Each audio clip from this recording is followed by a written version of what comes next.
Good afternoon, I'm Sean Yao, and this is One News Now.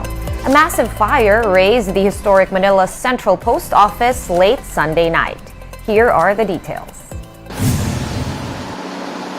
It was nearing midnight on Sunday when a fire broke out at the Manila Central Post Office.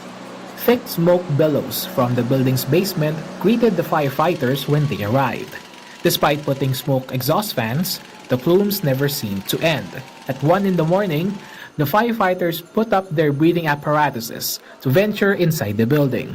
The fire remained relatively small at this time. At 4 a.m., PhilPost officials surveyed the situation together with members of media. It was seen that the fire started at the basement. Currently, yung affected na area namin ay yung aming basement, no? Yung area na to, nandito yung aming, meron kami ditong mga gamit na mga parang bodega nung aming isang area office, yung tinatawag naming Mega Manila area. So far, yung mga sulat natin hindi siya kasama na nasunog, no? Yung part ng parcel namin din hindi rin siya nakasama. But minutes after the interview, the fire started to get bigger and spread even further. The building's iconic neoclassical facade now engulfed in flames. At this moment, some firefighters had lost their water supply and chose to refill. Nagre-refill po yun. Kasi po ang fire truck po natin, 1,000 gallons lang po ang laman yan eh. So siguro 7 minutes, ubos na ang laman yan. The fire went to general alarm at 6 in the morning, the highest fire alarm level. This mandates every fire unit in adjacent cities to respond to the incident. Due to the lack of water, firefighters resorted to use some coming from the fountain at Liwasang Bonifacio. 4 responders suffered minor injuries as some weren't able to breathe properly.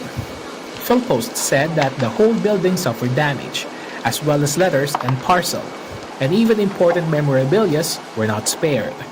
In the museum, some of them, the artworks that have been done as stamps, may mga collection na nandiyan dyan.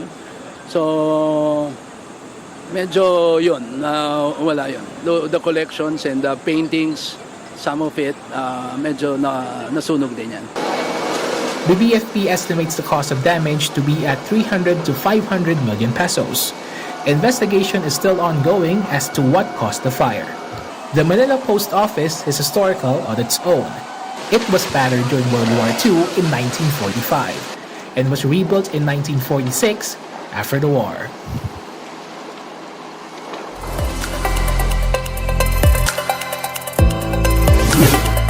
And a fast craft and a cargo vessel collided in the vicinity of the Bactan Channel in Cebu on Sunday afternoon.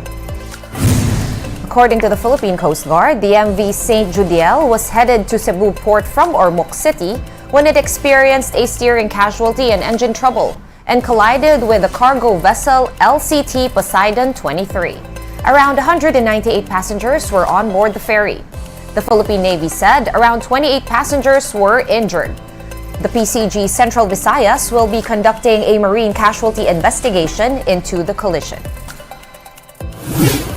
And attorney J.R. Tugade has stepped down from his post as chief of the Land Transportation Office or LTO. In a statement, Tugade cited differences with the methods of the Transportation Department and the LTO on how to succeed in serving the public. Tugade decided to resign to allow DOTR Secretary Jaime Bautista to choose someone that he can work well with. Tugade assures the public that he will continue supporting the LTO even as just a private citizen. The LTO chief's resignation comes amid several issues in the agency, such as a shortage of plastic driver's licenses and vehicle license plates. We're going to pause for a quick break. One News Now will be back with more stories after that. Keep it here.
You're still watching One News Now. I'm Sean Yao. A tropical cyclone outside the Philippine area of responsibility could develop into a super typhoon. In its latest public weather forecast, Pag-asa says the cyclone was last seen some 2,300 kilometers east of Mindanao. Typhoon Mawar has sustained winds of about 130 kph near the center, with max winds of 160 kph. The Weather Bureau says the typhoon will possibly enter PAR on Friday and will locally be called as Betty. So far, the weather disturbance is not yet affecting any part of the country. Landfall at sa bansa natin medyo maliit pa. Ang nakikita natin na senaryo, kasi ang tinutumbok niya ngayon, ang kanyang direksyon ay hilagang kanluran sa may bahagi ng Taiwan. So asahan ng mga kababayan natin ngayong weekend, magiging malaki yung tsansa ng maulan dito sa may western section ng Luzon at Visayas.